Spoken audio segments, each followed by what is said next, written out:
আজকের এই সমাবেশ থেকে আমরা তীব্র নিন্দা এবং ঘৃণা জানাই।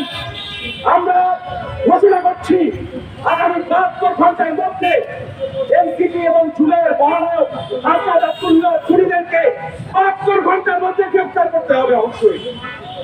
এবং সেই সঙ্গে যারা এই হাসিনার কুষ্ঠপল্লিটাকে তারা নারী নবমন হিসেবে জাহির করছেন, তাদের পূর্বপদের উদয় কামনা করি আমরা ভাইয়েরা।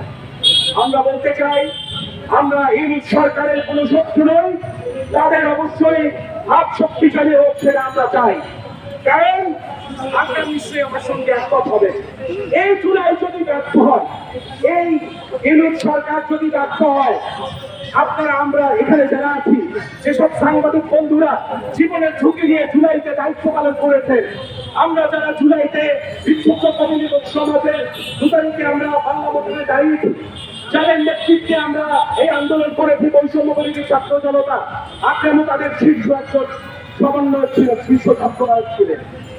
আমাদের বাংলার গণমানুষকে নতুন করে খুনি হাসিনা যদি আল্লাহ না করুন আবার ফিরতে পারে, আমাদেরকে কচুকাটা করে ছাড়বে।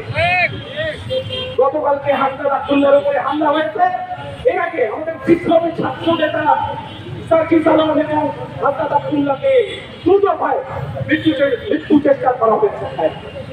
এই সরকারের কাছে জানতে চাই, আপনার রাষ্ট্রযন্ত্র কি করছে? আপনার ডিজিএফআই এনএসআই কিনা কি করছে? আপনারা কেন বিপ্লবীদের নিরাপত্তা দিতে ব্যর্থ হয়েছে? এই প্রশ্নের জবাব ইউনিট সরকারকে দিতে হবে।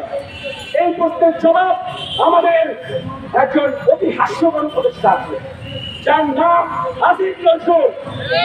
এই আসিফ নজরুল এই বিপ্লবকে ব্যর্থ করতে আমরা বলতে চাই, আমাদের দাবিদারী রাষ্ট্র ভারতের পরিচালক হয়ে কাজ করছে বলে আমরা শুনেছি। এবং আসিফ নজরুলের চক্র ছাড়ায় খুনি হাসিনার সেই যে রাষ্ট্রযন্ত্র এবং তাদেরকে পুনর্বাসনে আসিফ নজরুল সহ উপদেষ্টাদের একটি চক্র অত্যন্ত ঘৃণিত, অত্যন্ত ন্যাক্কারজনক ভূমিকা পালন করছে।